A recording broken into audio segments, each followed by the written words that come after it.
Hello everybody, welcome to another episode of Market Talk. I think this is the first episode since 2023.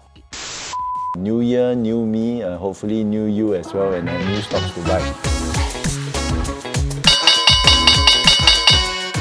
Alright, okay, so one of the first articles that we'll be looking at is the top 5 traded stocks in 2022.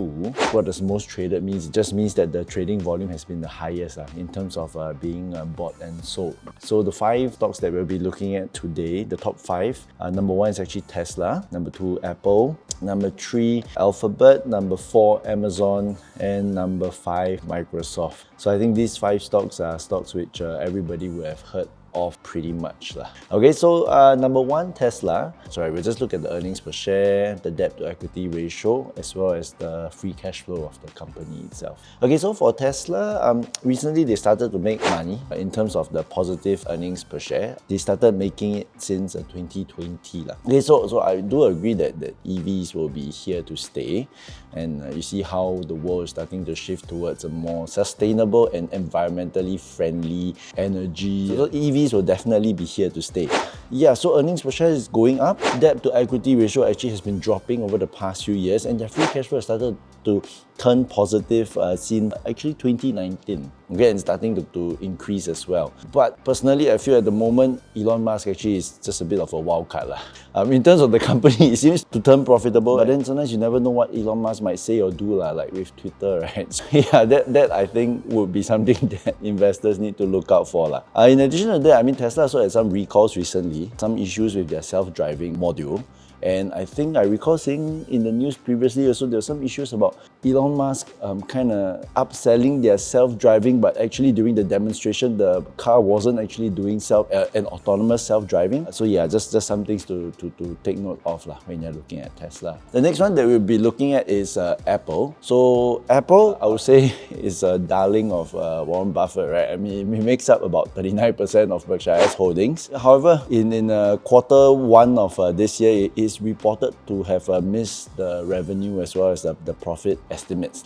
However, some positive news about Apple was that their services segment was actually growing, and one of the reasons why they missed their revenue and profit, as mentioned by Tim Cook, was that because they were affected by the COVID regulations that closed their plants in China. So now you start to see Apple starting to diversify their production to India, to factories in India, so you'll probably see them wanting to avoid such things from happening again. It's pretty much like your investments, we try to diversify among different asset classes, right? So now Tim Cook is just trying to diversify across different countries so that their production won't be affected as much.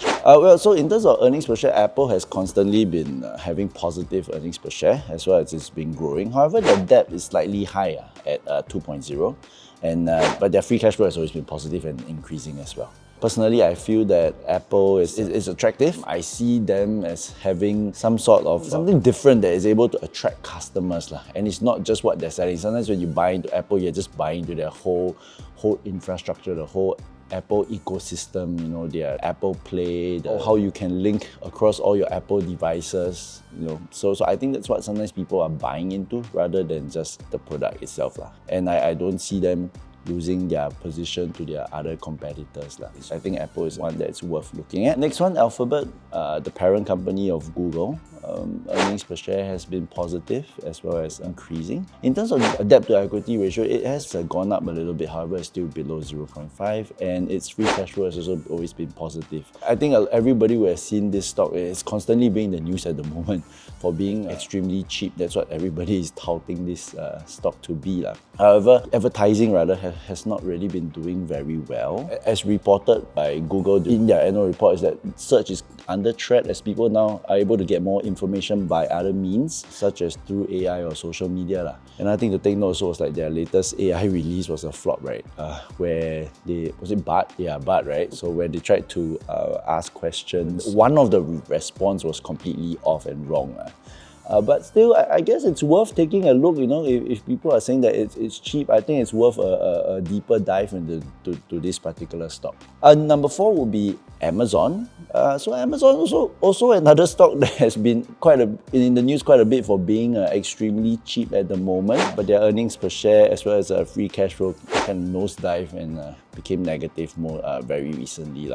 But Amazon focuses on quite a lot of things. So they have e-commerce, cloud computing, online advertising, digital streaming, and also a little bit of artificial intelligence. One of the more unexpected miss in their recent results was in the AWS sector, where it didn't hit their estimates. However, I think, if I'm not wrong, Microsoft kind of highlighted or already foresaw this slowdown in the cloud computing area. I think that Amazon has many sectors. Honestly, you don't have to worry, even though if they miss one of the results in just one of the sectors. As the whole situation in the world starts to normalize after a while, and I think once the economy starts to recover a bit, I believe that Amazon should be back up to normal again now. Well, number 5, last one, is actually Microsoft.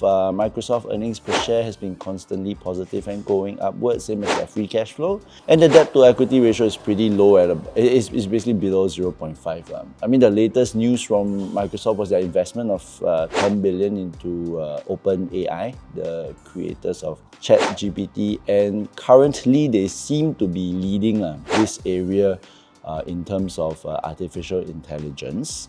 So that is one good thing. Microsoft is also pretty diversified. They go into operating systems for your PCs, they have business solutions, your video games, online advertising, desktop server management, software development tools. So I think Microsoft is probably one company that won't go away anytime soon. I mean, they're everywhere in your office, basically everywhere.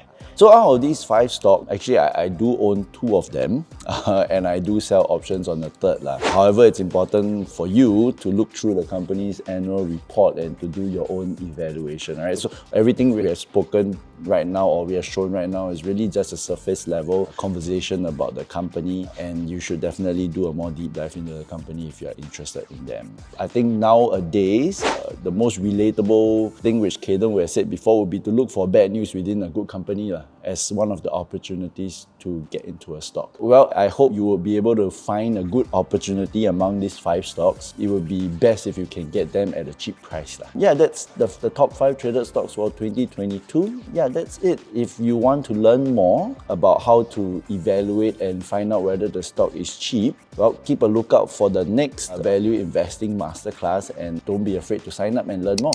Thank you. See you.